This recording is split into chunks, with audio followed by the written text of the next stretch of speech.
People's beliefs determine their behavior. What a person believes about himself after being abused is the most important determinant of his success in creating the life he wants. People think their way through life. Being a target of abuse does not take away the ability to think strategically and creatively. Whatever people focus on, they give power to. While the symptoms of trauma can become overwhelming, the focus needs to shift to wellness and strengths as soon as possible. External invalidation is needed to create and sustain your negative self-image. Negative messages are things that people say and do that put down another person and communicate that he or she is incapable of doing very much with his or her life. The absence of negative messages is more important in creating a positive self-image than the presence of positive messages. If people are not taking responsibility for their own recovery, it is often because they are receiving negative messages about their own abilities and potential for growth. The greatest barriers to recovery are often the negative messages that reinforce a person's negative self-image and negative self-talk. When people do not see recovery as part of their lives, you need to surround them with the possibility of recovery.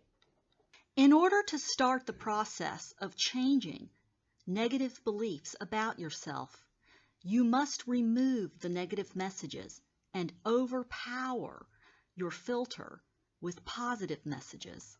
There are 4 primary stages to maintaining a belief system: experience, beliefs, your filter, and your radar. Life is made up of our experiences. To make sense of our experiences, we create beliefs. We protect our beliefs by filtering out information that does not support our current belief system, whilst only letting information in that does. We strengthen our beliefs by using our radar to seek out information that supports our current belief system.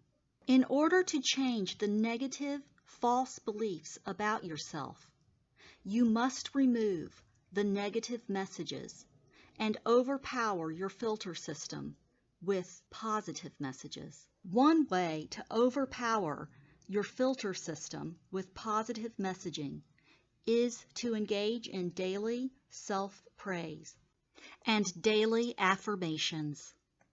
Recovery is the process of gaining control over one's life and the direction one wants that life to go.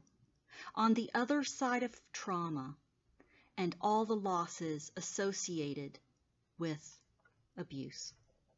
Hope is the belief that you have the ability, the opportunity, and the support to engage in the recovery process and develop your meaning and your purpose in life. Moving from hopelessness to hope is often what recovery is about. Helping one another do that is what peer support is about.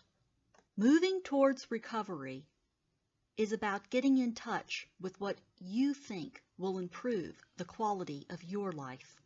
Identify and remove the barriers. Often the barriers a person faces are directly linked to the disabling effects of trauma.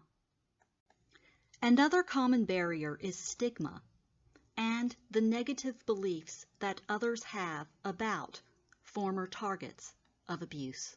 One of the hardest barriers for targets of abuse to overcome is one's own negative self-image.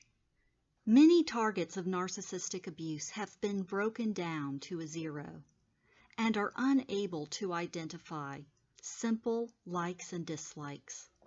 Lighting the spark of hope starts with identifying an area of interest. Developing a new skill is a wonderful way to build one's own self-esteem. Remember, sucking at something is the first step to being good at something. The recovery process is different for everyone.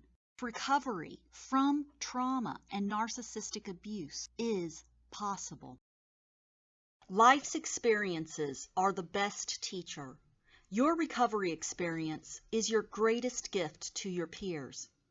When you share your story and recovery process with someone in pain, you are adding value to the world.